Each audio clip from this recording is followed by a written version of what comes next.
Janata గ్యారేజ్లో young tiger NTR నటన అభిమానులనే కాదు సినీ ప్రముఖులను సైతం ఆకట్టుకుంటుంది. మెసేజ్ ఓరియంటెడ్ యాక్షన్ చిత్రాలను తెరకెక్కించే కొరటాల శివ, తారక్ను ఇందులో కొత్తగా చూపించారు. దీంతో ఈ సినిమా కలెక్షన్ల వర్షం కురిపిస్తోంది, అభినందనలు అందుకుంటోంది. రీసెంట్గా ఈ మూవీని చూసిన విక్టరీ వెంకటేష్ తన అభిప్రాయాన్ని సోషల్ మీడియా వేదికగా పంచుకున్నారు.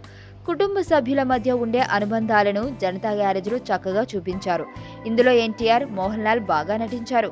చిత్ర బృందానికి నా అభినందనలు అని ఫేస్బుక్లో పోస్ట్ చేశాడు. వెంకీ పోస్టుతో కొరటాల టీం చాలా ఆనందపడుతోంది. ఈ నెల 1న ప్రపంచవ్యాప్తంగా విడుదలైన జనతా గ్యారేజ్ హౌస్ఫుల్ కలెక్షన్లతో దూసుకుపోతుంది. ఇప్పటికే నాన్ బాహుబలి రికార్డులన్నీ తిరగరాసిన ఈ మూవీ అత్యంత వేగంగా 100 కోట్ల క్లబ్లో చేరి ఎన్టీఆర్ సత్తాను మరోసారి నిరూపించింది.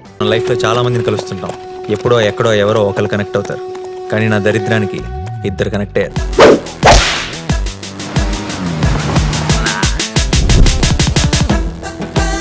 ఈ స్మైల్ చాలా బాగుంది. నిజం అనుకోవద్దు, అబద్ధమే. బానే ట్రై చేస్తున్నావు. I love you. జోక్ చేయకు.